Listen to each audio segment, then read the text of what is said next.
You're listening to the Keep Optimizing podcast to increase your traffic, improve your conversion rates, and grow your profits. Hello and welcome. If you're looking to improve the performance and return on investment of your marketing, then you have tuned in to the correct podcast. I'm Chloe Thomas, the host of this marketing focused podcast, and it's very, very cool to have you tuning in. In today's episode, I'm talking to Ian about one-click checkouts and all the changes that are happening in the payment space. Because this month, we're all about the new. Yes, rather than focusing in on one thing all month, we're covering some of the exciting new marketing opportunities that I've come across so far this year. In each of these 4 episodes, I'll be bringing on an expert to give us the key info on a new marketing method you may want to test this year. Last week, we covered TikTok.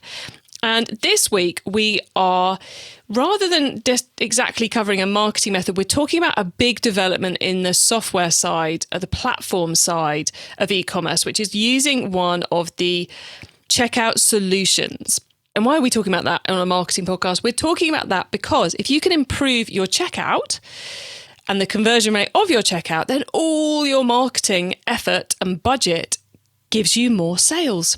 It's as simple as that. You will improve your conversion rate for first-time buyers. You will improve the retention of your future buyers. So it's kind of a no-brainer to be talking about this because you're about to find out there's an awful lot of cool stuff going on in the tech that enables you to, it's not just a case of implement X and forget about it and just pay the fees. There's an awful lot of opportunity there to improve your marketing, to improve your customer experience, and obviously to improve your sales. We're going to meet Ian and get chatting about it in a moment, but before we do, please do check out the sponsors. This podcast is brought to you by Klaviyo, the ultimate e-commerce marketing platform for brands of all kinds and sizes. Whether you're an entrepreneur just starting out or you're part of a marketing team at a multinational brand, Klaviyo will give you everything you need to create memorable marketing moments, building customer relationships that keep shoppers coming back time and time again. Get started with a free account today. Visit klaviyo.com/masterplan. That's KLAVIYO.com/masterplan. Today, I'm chatting with one-click checkout expert Ian Leslie. Up until recently, Ian's been the Chief Marketing Officer at US furniture retailer Industry West and been a regular guest discussing the cool new marketing and platform developments he's been doing there on our sister podcast, eCommerce MasterPlan. He's now working at Bolt as the Senior Director of Retail Advocacy, helping Bolt to make their products ever more awesome and helping retailers like you guys to get the best out of the Bolt platform. Hello, Ian. Hey, happy to be here. It's great to be chatting to you again, and with a different hat on and on a different podcast this time. I know, for sure. Always fun. And this time a little bit more unique. Yeah, exactly. We get to really, really drill in this time. Although I think last time we were talking about PWA, so this one is also going to be on the techie, platformy side. I never consider myself a techie, so that's not good. We shall have to come up with an idea in the future to talk about something definitely non-tech. Yeah. But Ian, how did you, as a non-techie, how have you ended up working in the world of one-click checkouts? Yeah. So as you mentioned, I was on the merchant side for 6 years. Prior to that, I was leading digital marketing demand gen in higher ed here in the States, and it just felt like the right time to move out of merchant side and more into SaaS side. And really, this was a great opportunity for me to take what I learned on the merchant side and extend it to a whole bunch of merchants. So here at Bolt, I have the opportunity to advocate on behalf of our merchants and of our retailers and work with them to help identify, some of the product roadmap and some of the pain points, and really just help them optimize. Good podcast name. Help them keep optimizing and really across not just checkout, but across kind of technology agnostic. I really want to be known as someone who's just obsessed with seeing our merchants succeed. And whether that's helping them, across how they're implementing Bolt, or whether they're having issues with Facebook ads, which no one's having any issues with those right now, or,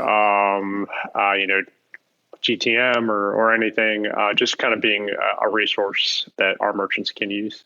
And just to be 100% clear, you said GTM, are you talking Google Tag Manager? I always do that. I always throw acronyms out to you, and you have to explain them for That's everyone. cool. It's my job, because I know some of the audience are going, GTM. How do I use GTM to get traffic to my website? Sorry, guys, not a sexy new marketing tool. No. This might be new month, but we're not quite inventing stuff yet. So in one-click checkouts, why should we as retailers be interested in one-click checkouts? Yeah, I mean, I think that's a great question. I mean, I think we have in the past, as you and I have talked about, the past 18 months has just exponentially grown e-commerce around the world, particularly in the West. I think what we saw with COVID, I've talked about, is we saw in the West what Asia saw with SARS in terms of how e-commerce's share of overall retail and just exponentially, it increased its share in terms of retail. So I think with that, merchants on e-commerce are having to find better ways to complete the checkout experience, easier ways. And there is sort of a payment paralysis that is starting to occur with all of the payment options out there. And I think the more you're able as a merchant to offer a very easy checkout solution, one that is, one, aesthetically pleasing, two, is tied into a previous checkout that you've placed on another merchant, and then three, where that fintech company is supporting you on the back end, whether it's via tools like fraud prevention or single sign-on or even abandoned cart emails. I think merchants need to look seriously down that path of using those solutions.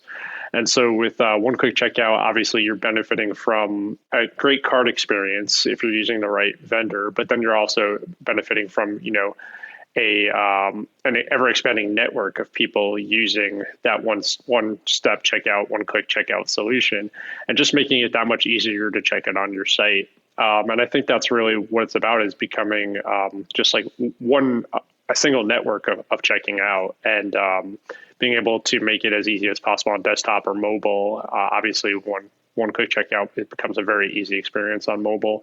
So I think it's just another tool in the toolbox of optimizing your website, and it's becoming more and more critical. It feels to me like the one-click checkout and the common checkout method between websites. So we as consumers, we recognize, I'm familiar with that. I've got my login for that. Bing, bing, bing, right. or Bing, I suppose, and I'm done. Right. Because it's one click in most instances. It feels to me like at the moment, the biggest advantage is that because it's a tried and tested process, the customer will check out faster.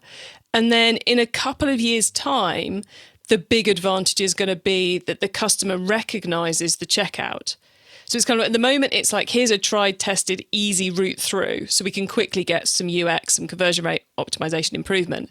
Sure. But like, we're very, very close to the point where a consumer will go, oh, you don't have an X checkout, so it's harder to buy from you, so I'll buy from the other person because they've got the checkout or the payment method that I'm used to. Yeah, I think it's I think to follow up on that, I think, and I talked a little bit about this yesterday internally, is I think we're getting to a place where our buying habits are becoming a bit more like our kind of mimicking our television habits in terms of bundle versus unbundle. We bundle, we unbundle, we bundle, we unbundle, we bundle again. And I think like not only are people seeing, oh, hey, this website also uses bulk checkout and my credit card information is in there and I know it's a secure platform and I feel comfortable, but I've also purchased from 10 other bulk merchants, and with single sign-on offerings, which, we offer, I can see all my order statuses. I can see eventually, maybe shipping statuses and all that. And it just becomes much more of not just a one-step checkout solution, but just a one-step e-commerce solution. And I think starting to bundle more services like that. And I know we'll talk later on about what should merchants look at as they're looking for a solution. But I don't think it's just, I think what's coming down the road is, yes, for the on the consumer side, it's I identify that as a checkout solution I'm comfortable with and I want to use, and therefore more likely to use that or shop that site. But I think for merchants, what's coming down the road is simply offering one-step checkouts not enough from the fintech side. Like there needs to be more value add than that. And what is that value add? I think that, again, it plays on both sides of the coin.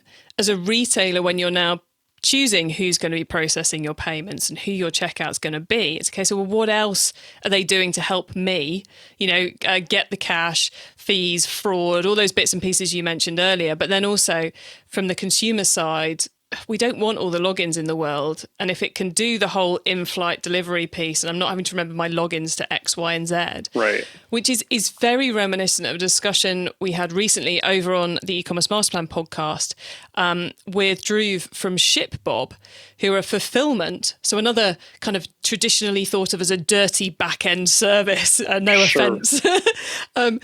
But they're embracing the tech and pulling other things in to enable, to really make a difference in the space. You've kind of like got the old world, clunky, and you've got the new world, better for consumer, better for retailer, embracing all of what tech can now give us. Yeah, completely. And I think the payment process isn't enough. There has to be additional value add for both the consumer and the merchant to adopt it. And I think that's where, Bolt, because it differentiates. And I think that's where merchants need to decide what direction they want to go in. Is it, and I think what's become interesting is that this is now available, from SMB all the way up to enterprise. And I think that's an important piece of it is that there is a democratization of one-step checkout in e-commerce that's occurring. Yeah, so you can kind of like from whether you've only got one customer or you've got 100, you can still get this to work for you. Yes. Yeah, correct. So Ian, we've been talking kind of big picture about how all this fits together and where it might be going and where it might be. But I think what the listeners want to know right now is what's the options for them. So you mentioned we were going to come on to how to select a solution and key things to think about, which we were kind of verging into, but I'm just going to hurry us along a bit. So how does a merchant work out which solution? Obviously, Bolt is an option, but there are others out there. How do they work out if now's the time and what functionality they potentially want? Sure. I mean, I think at the end of the day, you have to look at what the services are you're looking for, and I guess differentiating a gateway versus a platform. So, I mean, you have, obviously, there's Apple Pay, there's Amazon Pay, there's other things out there, but those are really just gateways. Those aren't providing additional value add in terms of services, in my opinion. So you're not tracking all your orders, or you're not... the merchants aren't really getting anything other than a gateway through those services. So one is, what are you looking for out of the service? Are you looking for someone who's also going to provide fraud protection? Are you also going to look for someone who's going to provide a single sign-on option with other sites in its network? Are you looking for a platform, or rather, are you looking for a platform that is, ever developing and adding new features and actually has a product roadmap? So, I mean, I think that's somewhere where, Bolt as a platform, differentiates itself. I think also, with one-click checkout, I mean, a huge important aspect of it is the network effect, right? So it is the more merchants coming online, more shoppers using it, and so I think you have to look at who's out there promoting one-click, one-step checkout as a service, and what their network looks like, and what are their plans to grow it. And what does their merchant network look like? Because you want to have a seamless experience for when that customer comes to you and sees whatever the checkout button is or whatever the checkout process is. You want that familiarity. So, who else is in it? Is it merchants that are like-minded merchants you respect? Is it brands you respect?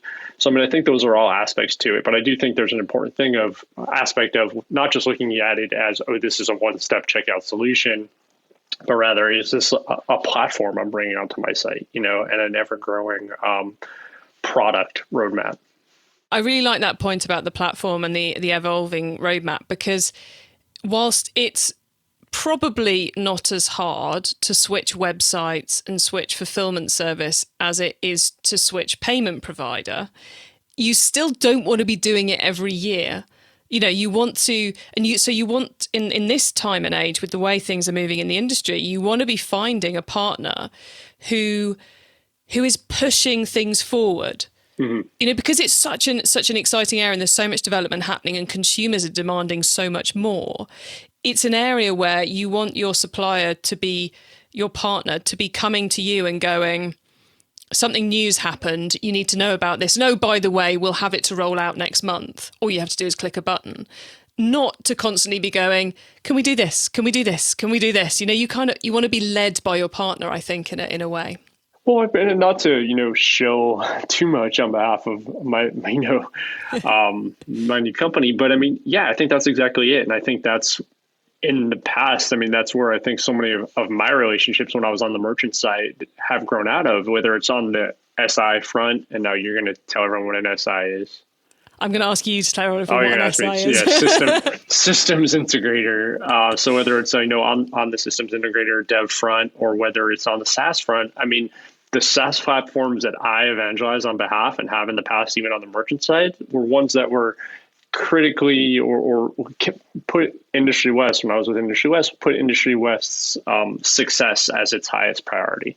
And I really felt that, getting to know Bolt. And then we've talked about other platforms in the past that, I've evangelized on behalf in terms of whether it was Nosto or Klaviyo or whatever, that I felt like they came to us and said, have you tried this? Do you want to beta that? Do you, are you aware of this? And it wasn't just simply embed this on your site and off you go. Yeah. It was, here's a lot of JavaScript and, see you in 6 months for your billing cycle. It was really like, and I think, and I guess I don't understand, and I think we've talked about this also, is that why more and more SaaS, fintech companies, whatever it is, don't take on that, aren't more involved in the success of their merchant partners when their revenue stream is so dependent on the success of their merchant partners.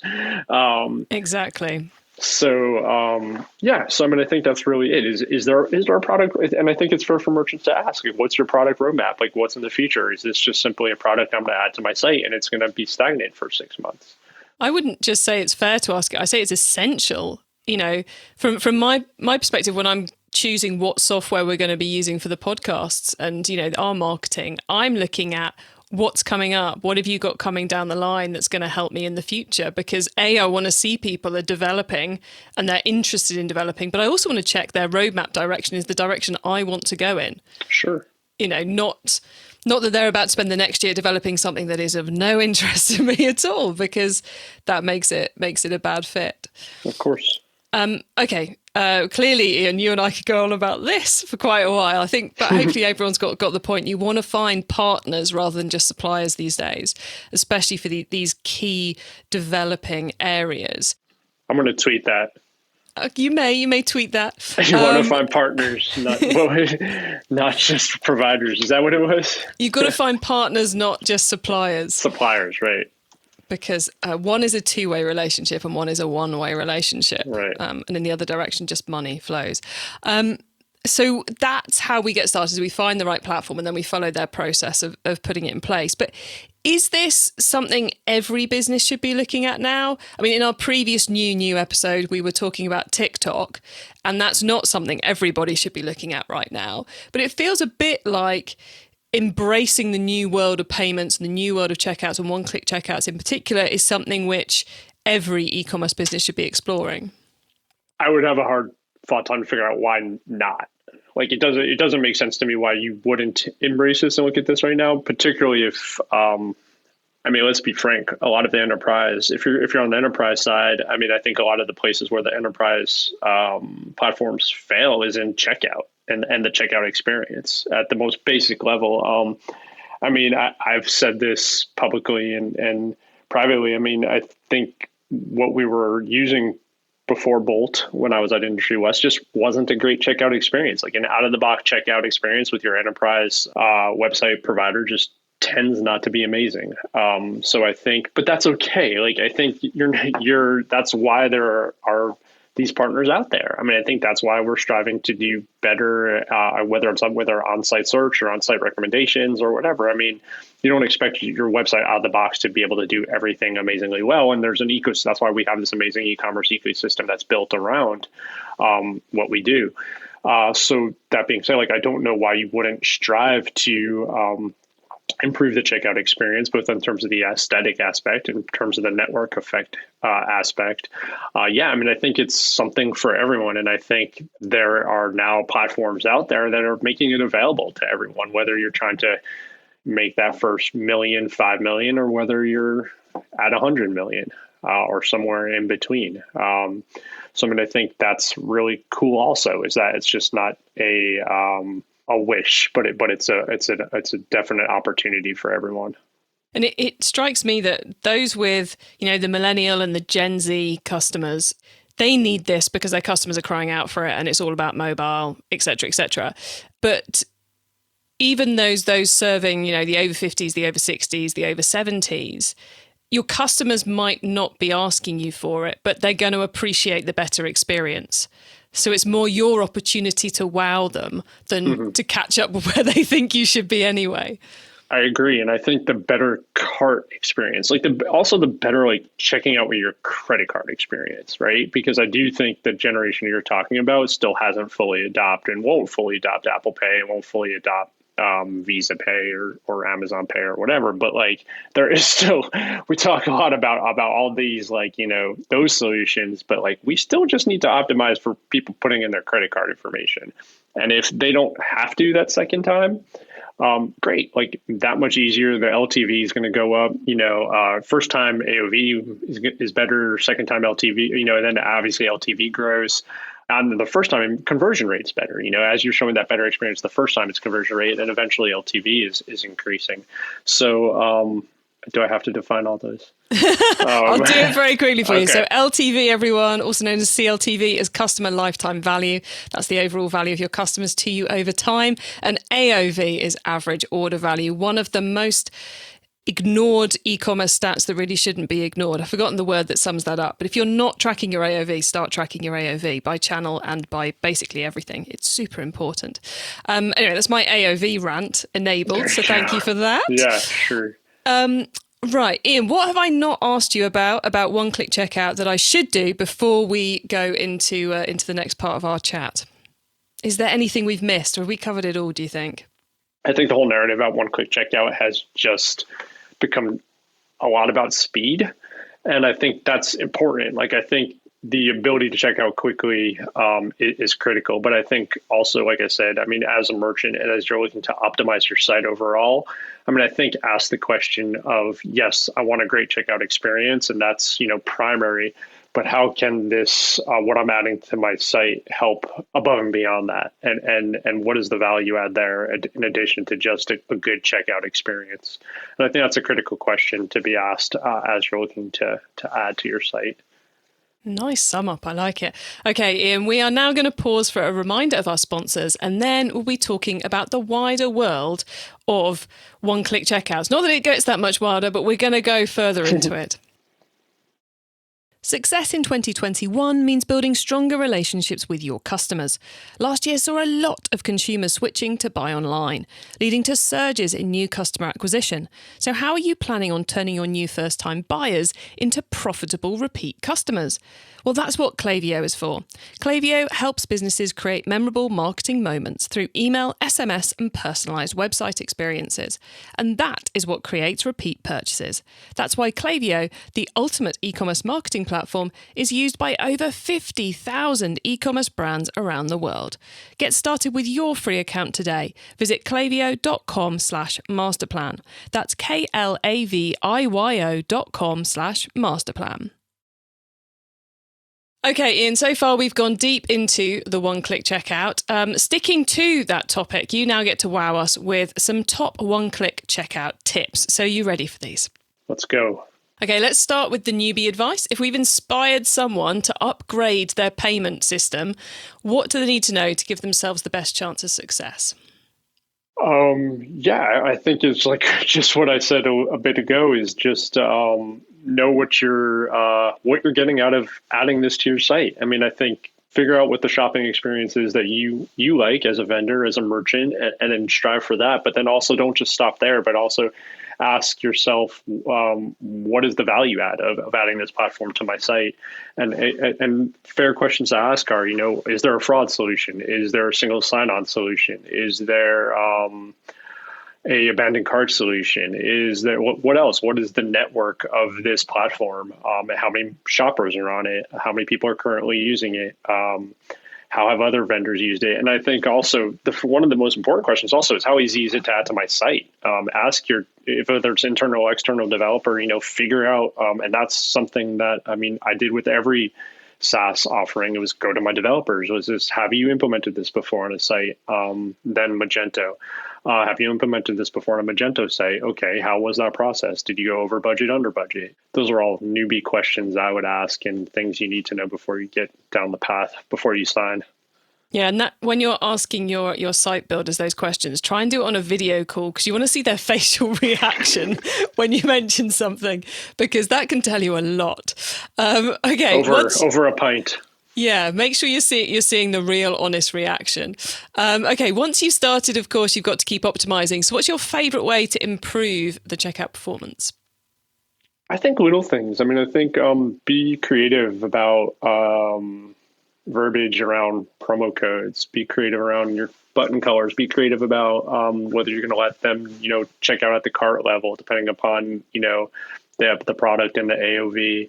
I think just be creative. Just like anything else on in terms of optimization is look at all those different aspects. And something as simple as the copy on the checkout button. Whether we've in the past I've tested, does the little security lock sort of icon increase lift or lead to lift in checkout conversion or checkout rate. So all those small things, nothing too small to A/B test ever. Excellent. Okay, if someone wants to learn more about one-click checkouts, is there one cheap or free resource you would recommend? Yeah, this one is tough. I don't know that there's a great one. I think a lot of the one-click checkout solutions have good blogs that explain a lot of things. I think Bolt has a great blog to check out, but no pun intended. But I think really, my go-to is marketing Twitter, eCommerce Twitter. You always rivet me a little bit. Yeah, I'm all over the Twitters with my hot takes on e-commerce. But I think e-commerce Twitter is a great place to learn. Just ask, and people will be pretty. There's a lot of transparency there. There's a lot of hot air people on that Twitter, but there's a lot of transparency as well. Excellent. Okay, finally, it's crystal ball time. What's coming up in the next 6 to 12 months that we should be getting ready for with our checkouts? What's coming up? I don't know. I think it's just all going to become easier. I think different channels. I think we're going to be seeing a lot more checkout added to different channels, and so I think integration with those channels is going to be critical. So I think on the checkout front, I don't know. It's a busy vertical right now, but I think clear-cut winners will emerge, and I think it's for the benefit of smaller merchants. I really think at the end of the day, I think what's on the horizon is this will benefit smaller merchants. And I'm excited to see that. I'm excited to work with merchants who are striving for their first million, for their first 5 million, for their first 10 million. Because I remember how exciting that was for me when I was on the merchant side. And I think that's in all the gasbaggery of e-com marketing Twitter, and I think we lose some of that, and we've lost some of our way in terms of just celebrating that. And I think that's what I think we're going to see a lot of amazing wins, and I think one-step checkout is just going to help that. It almost feels like an area that's about to explode, and so it's quite hard to tell where it's going to go next because so much is going to happen in the next 3-6 months as we run into Christmas 2021. Well, Ian, we are very nearly at the end of the show. We've mentioned Bolt plenty of times, but we haven't really told the listeners how to actually find you and Bolt on the web and social media. So could you do that, please? Yeah, sure. So Bolt is, follow us on Twitter. We're Bolt, B-O-L-T, at Bolt. I am at IRLeslie, IRLESLIE on Twitter. I tweet a lot about soccer, or football as you call it, and trading cards and e-commerce and my kids. And that's really it. Cool. And Bolt.com as well. Bolt.com.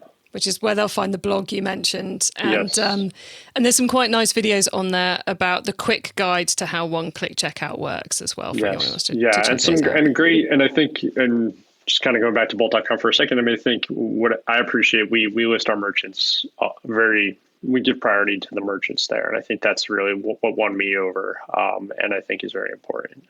Excellent. Ian, it has been lovely catching up with you on a different podcast this time, which has been exciting. But thanks so much for coming on and joining me and talking about something that's so new. So thank you. Yeah, thank you. Awesome. So if you are still battling away with your own checkout that you have that came with your website provider that you dislike and that never quite does what you want, and you're never quite happy with how it gets people check out, and you have, oh God, we've got to integrate something else, and it's just all a bit of a faffy nightmare. For that reason alone, you should go and check out Bolt.com or look at the other options and go through that kind of checklist that Ian and I were talking about of how to decide who the right provider is for you, because your life can be a lot easier and the performance of your website can be a lot better. So lots to think about there. You can get links to everything Ian and I discussed, the full transcript of the episode, important notes and more via keepoptimizing.com. There you can also join our email list so you don't miss a single episode or anything of the many other new exciting things I share by email to help you grow your business. As our content this month is so eclectic, we will not be having our guests back for a webinar, so why not watch one of the replays that are still all available on the website? Thank you so much for tuning in to this episode of the Keep Optimizing podcast. If you've enjoyed it, then why not check out our series of episodes on improving your conversion rates? Because that's essentially what we've been talking about today. Episodes 10 to 14 go through other ways of improving the conversion rate of your website. So they fit, I think, quite well what we've been talking about today. Please do also tell your fellow marketers about the Keep Optimizing podcast, because I want to help as many marketers as possible to improve the performance of their marketing. Have a great week, all of you, and make sure you listen to the next episode. We'll be exploring another new opportunity so I can help you to keep optimizing your marketing. Access everything Keep Optimizing at keepoptimizing.com. That's with an S, not a Z.